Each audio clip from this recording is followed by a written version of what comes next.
14 कोल्ह्यांनी नदी वाहती केली आणि सुरळीत केलं निसर्ग चक्र। तुम्हाला वाटत असेल काय बोलते ही, पण अशाच इंटरेस्टिंग गोष्टी तर आम्ही तुम्हाला सांगत असतो। कोल्हे, जंगल, नदी संबंध काय? चला एक एक गोष्ट टप्प्याटप्प्याने समजून घेऊया। आता आधी आपल्याला जावं लागेल अमेरिकेत।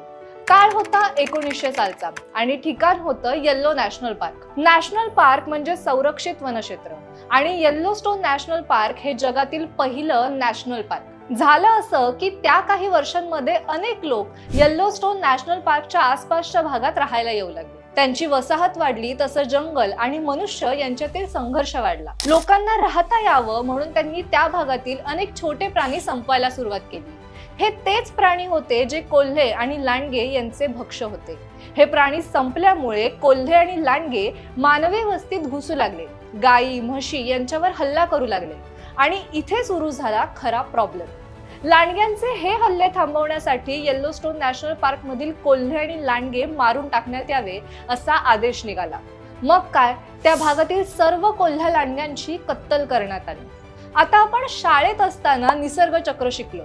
निसर्गातील प्रत्येक गोष्ट ही एकमेकांवर अवलंबून असते आणि त्यात जर काही कमी जास्त झालं तर त्याचे परिणाम पूर्ण निसर्गावर बघायला मिळतात। इथे सुद्धा तेच झालं।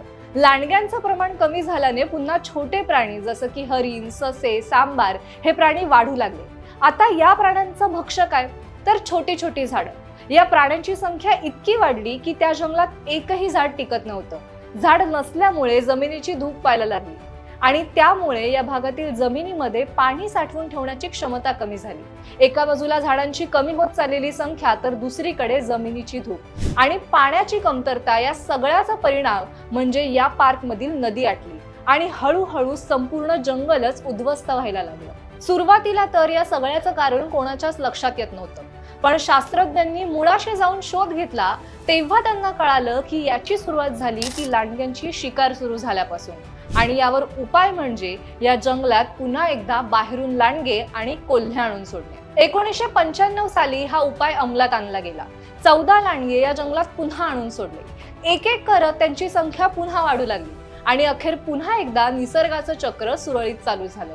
झाडं वाढू लागली। जवळजवळ शतकभर फक्त पावसाळ्यात वाहणारी येल्लोस्टोन नदी 2019 मध्ये पुन्हा एकदा बारमाही वाहताना दिसली। माणसाने केलेली एक चूक नीट करायला जवळजवळ 90 ते 100 वर्षांचा काळ लागला। म्हणून निसर्गाचा मान राखला जाणं महत्त्वाचं असतं। आपण आपल्या शहरांमध्ये करत असलेली वृक्षतोड, बेसुमार आणि कशीही वाढत चाललेली शहरं यांचा दुष्परिणाम आपल्याला येत्या काही वर्षांमध्ये बघायला मिळेल का?